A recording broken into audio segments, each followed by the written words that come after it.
உங்கள் கட்டுகளும் உங்களுடைய சிறையிருப்பை உங்களால் போக்கிக் கொள்ள அளவுக்கு உங்களுக்கு ஆராதனையிலே வல்லமை இருக்கணும்.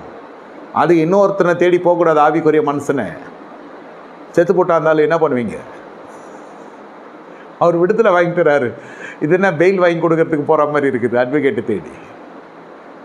சுயாதீனமாக நீங்கள் நிற்கணும், சொந்த காலில் நிற்கணும் ஆவிக்குரிய வாழ்க்கையில். அதுக்கு தான் சோத்திரம் சோத்திரம் சோத்திரம்னு சனிக்கிழமை கத்துறது.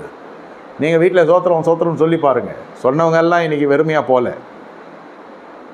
பெருந்திரள் வராமல் இருக்கலாம், வரவும் வேணான்றேன். சத்தியத்துக்கு கீழ்ப்படிந்தவங்க மட்டும்தான் உள்ளே வர முடியும்.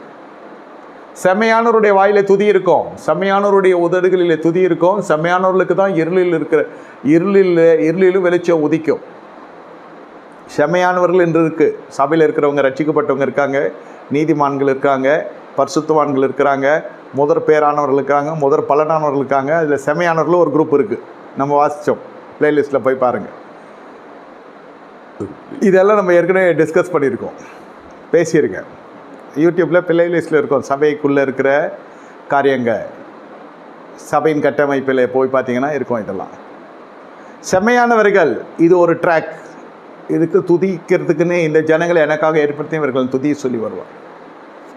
இது லேவி கோத்திரம் போல. இது வேலைக்கு போகாதுன்னு சொல்ல, துதிக்கிறதுக்கு முக்கியத்துவம் கொடுக்கும். வீட்டில் இருந்தாலும் துதிக்கும், ஆஃபீஸில் இருந்தாலும் மனுஷங்களை துதிக்கும், பயணப்படுறவும் மனுஷன் துதிக்கும். நான் இவ்வளோ தூரம் உங்களை கேட்கல. துதிக்கிற பழக்கம் இருக்கா? நீங்கள் யாராலையும் ஈர்க்கப்பட மாட்டீங்க. எல்லா புத்திக்கும் மேலான தேவ சமாதானம் உங்களுக்கு இருக்கும். சமாதானம் இல்லை, நான் ஜெபிக்க போகிறேன், நீங்கள் தனி ஜெபம் பண்ணுங்க. இன்னொரு மனுஷனை போய் சந்தித்து ஜெபிக்கிறது, இந்த சத்தியம் அதுக்கு தேவையில்லை உங்களுக்கு. இதுக்கு முன் வாழ்க்கை அப்படி இருந்திருக்கலாம்.